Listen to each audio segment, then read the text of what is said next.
Thank you for joining A Shark's Perspective. This week, we're going to talk about big data and advertising. If you know anything about people-based marketing, then you know the strong reputation that companies like Epsilon have because of their data. Today's guest is Curtis Barone, who is the Director of Media and Entertainment with Epsilon. Curtis has a deep background in addressable targeting and data-driven attribution and insights. We're going to discuss how to optimize with the right kind of data and segmentation in order to have successful campaigns for your brand and targeted advertising that fits the people looking for your products and services. So let's go swimming with some data sharks on this episode of A Shark's Perspective.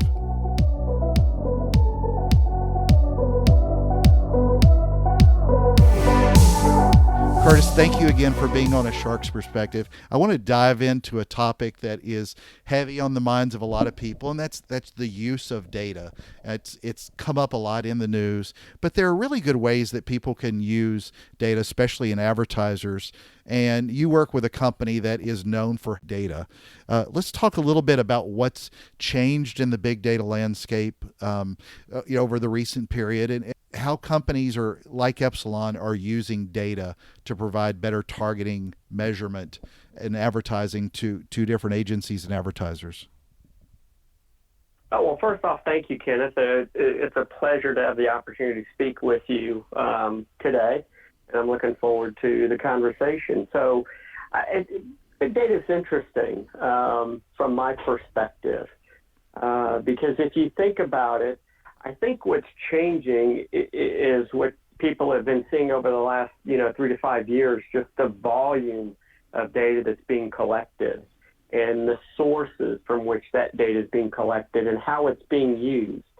Companies are collecting it in a privacy compliant manner, in a transparent manner, and making ethical uses of the data. But then there are also companies or stories you read about where that's not exactly the case. And there's questions surrounding that particular use of the data, if you will. So from my mind, just the sheer volume of data that's being captured and collected and how the new applications for which it's being used is truly amazing. I liken it to a data scientist or a data jockey's nirvana because, they can never have access to too much data. And that's kind of the realm we're in today in terms of all the data that's available and becoming available. And, for so many years, we used to, for the last several years, we've heard people saying you've got to capture the data, you've got to capture the data, you've got to capture the data. Now people are really in the conversation about knowing how to use that data. And I think a lot of companies, although have a good handle on capturing their customer data, a lot of them don't know how to use to position it, maybe have a profile of that customer. So what do companies like Epsilon do to help qualify that data? That's a great question, Kenneth. And I think that's we help bring a deeper insight into those customers. So you're exactly right. The advertiser, if you will, or the marketer will have access to kind of the transactional nature of their relationship with that client. How many times did they come to your store and purchase, and what was the average basket size, and depending on the data they collect, they could, it could be at the SKU level, or what credit cards do they have, and how many times do they use a credit card in a given month. But what they're lacking, and what they get from companies like Epsilon and others, is the demographic type of insights. Well, what else do we know about them? Are they married or are they single? Do they have children? Do they own or rent their house? What's their financial situation in terms of maybe net income and net worth? And then you can kind of move beyond that to get into kind of behavioral and interest data around the likes of, do they own pets? What's the type of pet they own? Are they interested in jogging or reading books or sewing or cooking? And I think it's through the addition of those types of data points that the marketer gets to, really build out a better understanding of their customers, who they are, and what's the nature of how they are living their lives, and potentially how they are using their products in support of their lives, or the stage with which they're in their life. As families have, individuals have different needs, and if they're single, or if they've just got married and bought a house, or if they've been married a few years and now they've got 3 kids, all under the age of 6, versus people whose kids have moved out, graduated high school or college, and are moved out, pursuing their own paths, starting their own journeys, if you will. So the data that our companies provide helps present a clearer picture around who a marketer's or advertiser's clients are, and helps identify opportunities to strengthen your relationship with that consumer. I think especially now when we look at the return on investment, it really shows the money has to be so clear in your targeting. If there's not a lot of room to waste. I know oftentimes I hear about what we're going to achieve in 2 years in digital marketing, especially, is more than we've achieved in the last 20. And what I hope will happen is that we grow that same picture of the customers that we're serving ads to.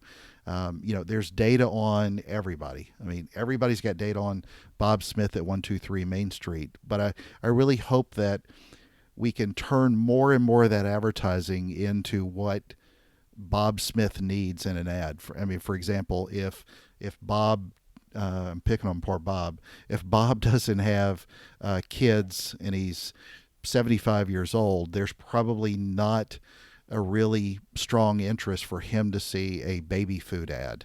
Those type of things that if you've got the data, it's knowing what to do with it. And now that we know that you've got to have the data and you're turning it into segments, talk a little bit about the capabilities and ways that people can create segments so they can serve that type of advertising correctly. Yeah, you're spot on, Kenneth.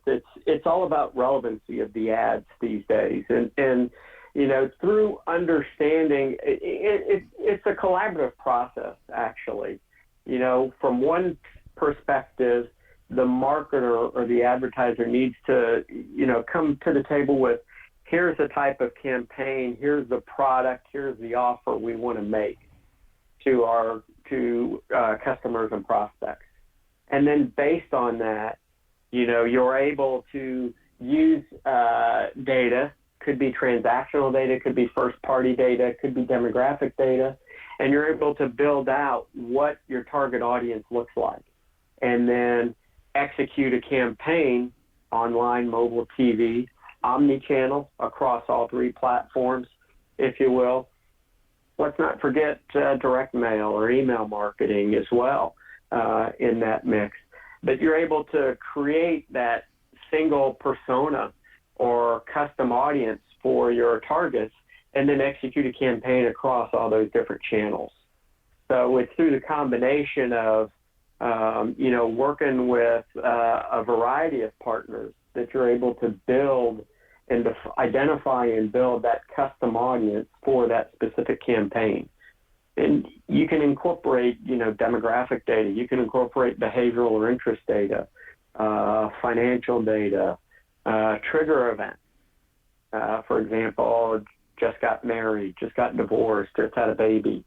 There's all these different types of signals that are being collected in more abundance than ever before, that can be used and that can be incorporated into that kind of segmentation process to allow you to identify and define who the best target is for your particular message that's going to be delivered. Yeah, because with addressable targeting, I mean, a typical advertiser, although you may have customer data, is not going to have that type of info to know, whether or not they got married, divorced, just had a baby, if they have red hair or blue, and need to have better targeting on their spend. Right, exactly. But through with the marketer working with companies like Epsilon and others out there, they can pull that data in. So they're no longer looking for just the individual that transacted last week with them, but they're able to pull additional data points, segments in, and build out the insight that says, hey, we're targeting redheaded juggling clowns as an example. And they can put a fine point on that custom audience they're looking for, and then working with the different players within the channels where they're going to execute the campaign, they can find the redheaded juggling clowns. And so it's kind of going back to big data. What is the trends? It's all about, leveraging that investment that advertisers and marketers have made in their CRM infrastructure, so that you can create a single consistent data framework from which to, evaluate, define, build out audiences for execution of campaigns against those audiences. I've said it once, I've said it 1,000 times, Curtis, that if you're looking for Bozo, you do addressable targeting. So I don't know if he juggled, but he had red hair.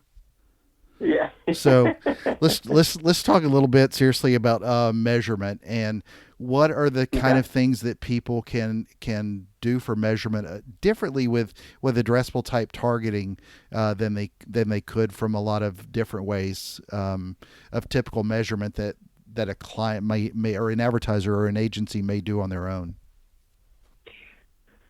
Well, I think the beauty of measurement is, if we just talk about TV for a minute, for the longest time, TV has been a branding channel. It's been all about creating and building the brand associated with, for a particular marketer or advertiser. And there's been, you have research companies that can do kind of post-campaign, third-party studies that rely on, individuals' memories and a small sample set to evaluate the effectiveness of a television campaign.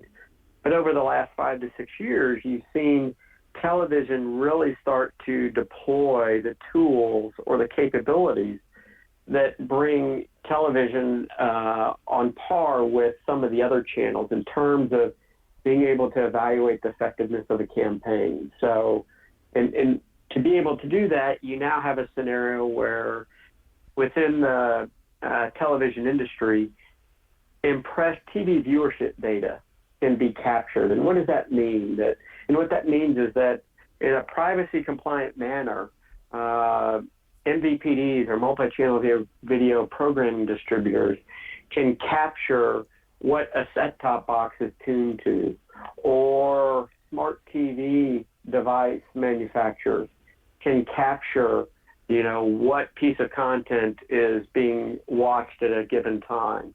And you have a whole industry that's developed around taking that viewership data that's been captured in a privacy-compliant manner, in a transparent manner, and being able to link that to transactional data. That transactional data could be actual purchases, it could be credit card applications, could be store visits, any number of type of actions or activities. And now you have the ability through, one way would be through a test versus control approach to really gauge the effectiveness of the campaign in driving the intended behavior. So as an example, if there's a campaign for a QSR company, then, let's first go back to our big data, look at the transactional data we have access to, and what was a purchase history like for, say, the time period that the campaign's going to run this year, last year. Let's establish a baseline. Then execute the campaign towards the target audience. And then on the back end, pull in the transactional data from that target audience, bring in the viewership data from your TV partners, whether it's MVPDs or programmers or connected TV companies / OTT companies, and be able to look in a test versus control perspective. how did the campaign change the behavior of your target audience?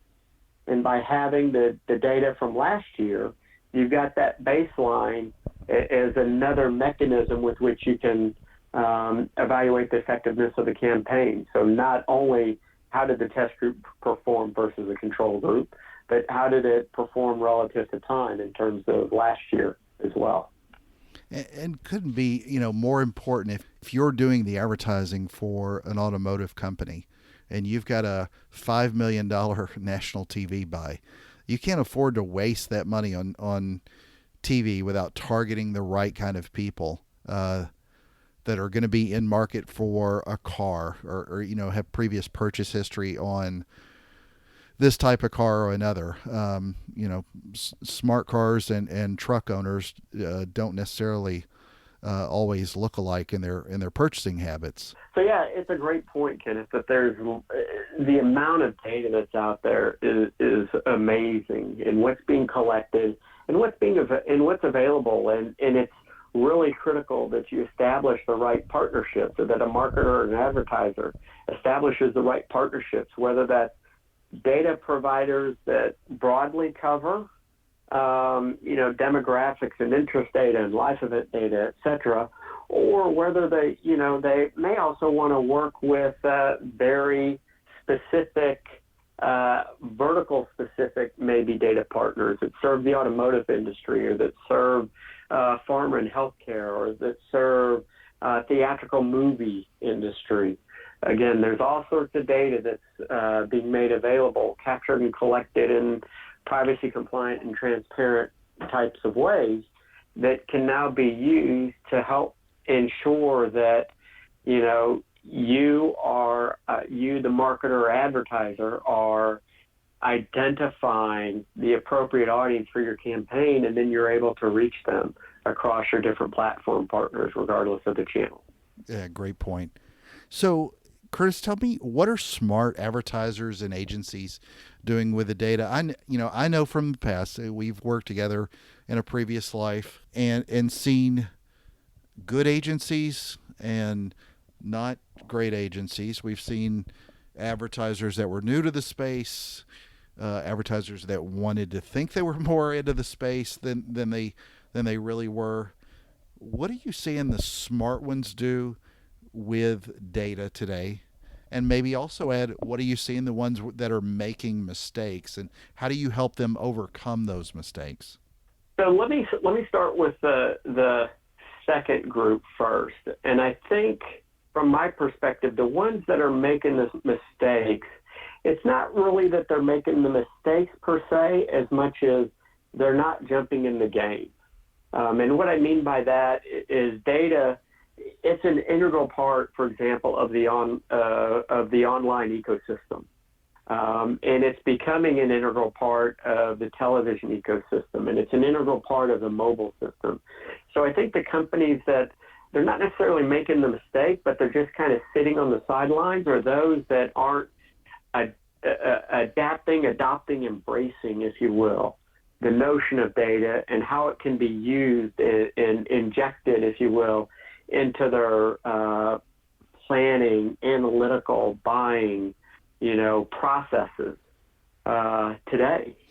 So because they're sitting on the sidelines, there's a little, it's still the early days, so there's a lot of trial and error, and there's a lot of learning that's going on. And advertisers and marketers, as a part of participating early on, have the ability to help shape and influence not only the standards that are developed by the industry, but the products and the expectations, the products that are offered and the expectations from the market or from the purchasers, the advertisers, the marketers, and the agencies. So that's it's not a mistake in terms of they're doing something wrong. It's more of a mistake in terms of lack of action.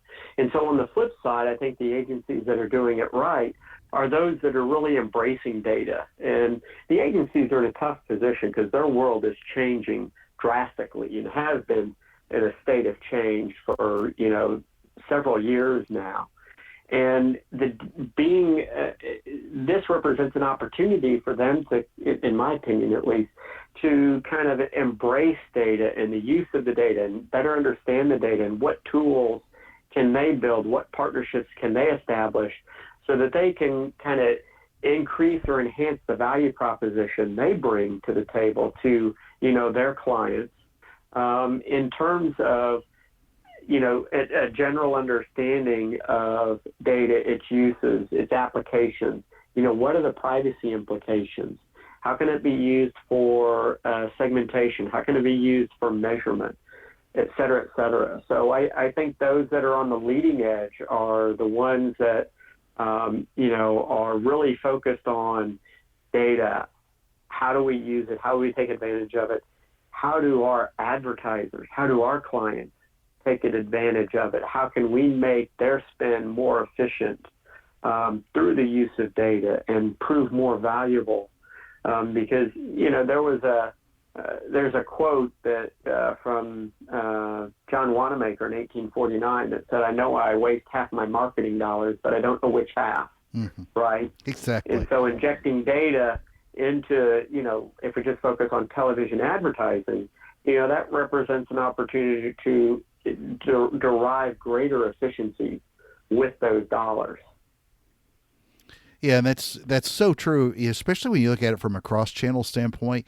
Email doesn't cost as much as TV, for example, but the fact that you could still be wasting emails or a lot of the targeted banner ads that somebody might use still amazes me. And I know it's a shift because a lot of the smart agencies, they get it and they really get it well. And like you said, they've embraced it, but it is contradictory to what a lot of people have been pitched for the last umpteen years, is that we can reach this huge amount of people.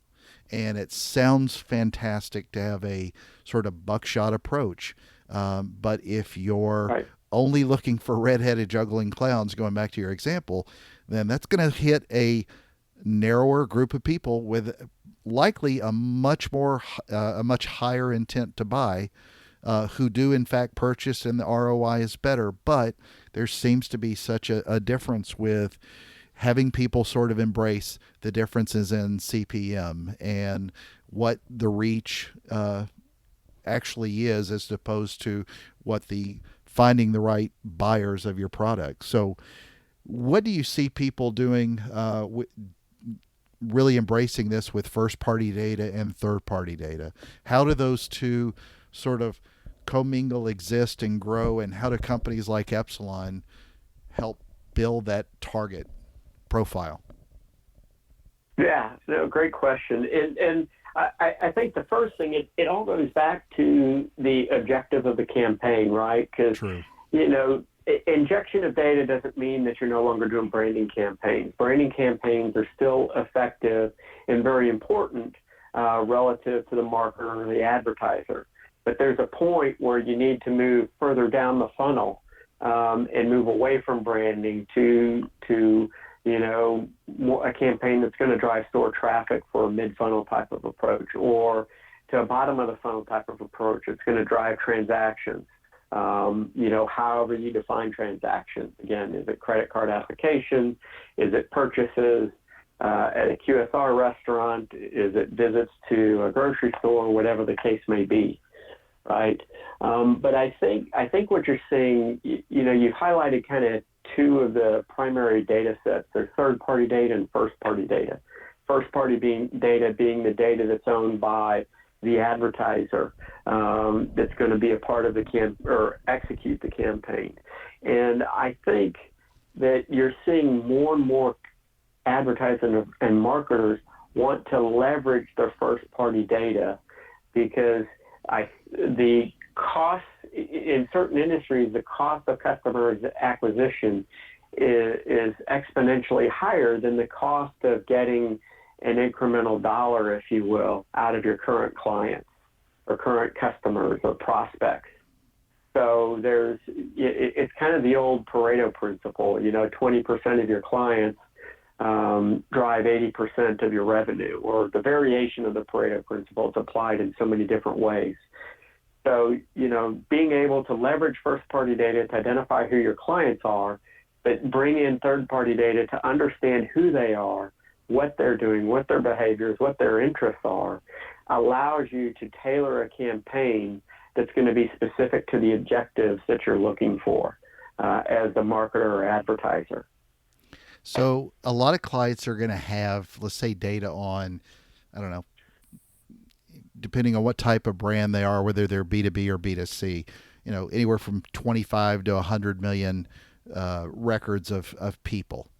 So Yep. if you're targeting your message and you're not doing just a broad approach, let's talk a little bit about how you take the match rates for a customer file to something like a TV provider or a social channel is going to be a smaller percentage, because everybody that may have Facebook may not also have DirecTV, for example.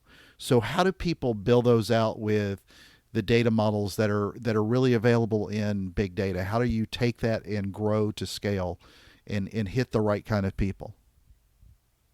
It's a great question. I think there's a couple different facets to that. First off, I think if you talk about social for a little bit, you hit upon a concept of duplication, right?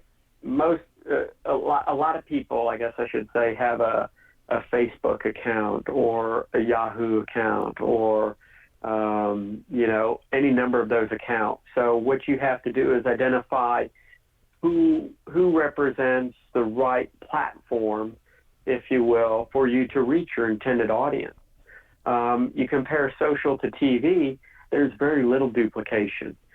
But each individual MVPD, multi-channel video programming distributor, like a Comcast or an Altice or an AT&T/DirecTV or Dish, doesn't necessarily have the same scale that Facebook would have. However, so you want to tie together the TV ecosystem into a single campaign. And so you're comparing what is my reach across, a Comcast, an Altice, a Verizon, an AT&T, and a Dish, et cetera, versus my reach against Facebook or another social platform. And something else that's kind of come into play of recency, and in fact, there was an announcement in the market today by one of the programmers. They're launching an advanced TV advertising suite, and one of the benefits of their platform was brand is identified as safe advertising. What you're hearing more and more about in the social space is that advertisers' ads are ending up next to content that the advertiser/marketer or the audience, their target audience, could find objectionable, right? That when you're working with television, the chance of that happening is significantly reduced, if it even happens at all, because television typically doesn't have the same type of advertising, or not advertising, the same type of objectionable content available. So the ability to really identify your audience, identify the platforms with which you're going to maximize your reach, allows you to, feel confident in the campaign that you're executing. Let's talk a little bit about where you think the ecosystem of data is going, and how are companies going to continue to use data. I still see advertisers out in the marketplace who silo their data and they don't cross-channel optimize.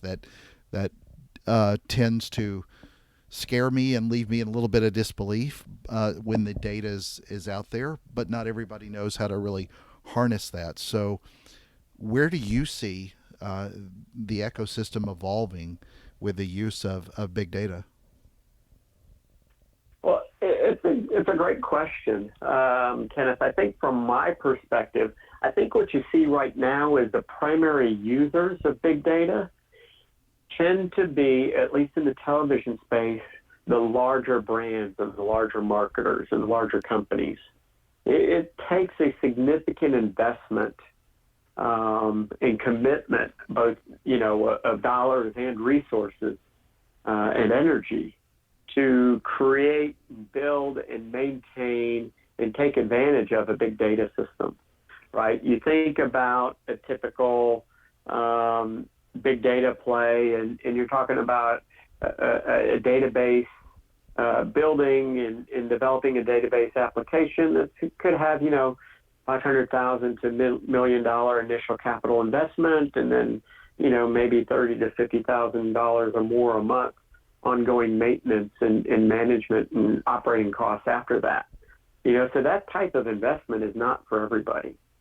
So I think, in these early days, you've got the big boys, if you will, taking advantage of what big data offers.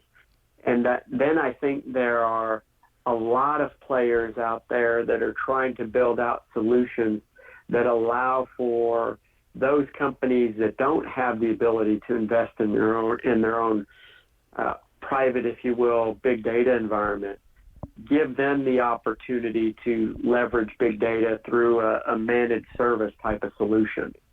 Okay, and that's agencies, it's marketing services companies. There's a wide variety of companies that are offering this, especially, if you think about TV and being able to work with a third party that allows, think about a typical catalog publisher.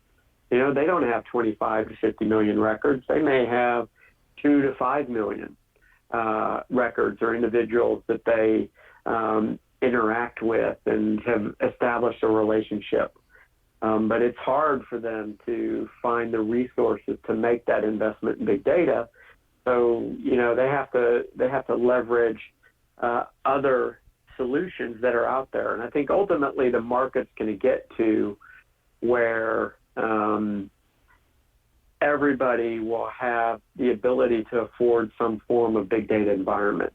I think the key question will be, is it a private environment or is it more of a shared/managed service type offering? Well, advertising is going to continue to grow. It's continuing evolving, but it's so important to make sure that you're spending your dollars wisely.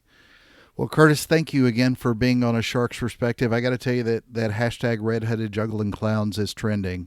So make sure you look out for that one. But how do people get in touch with you at Epsilon to find out more?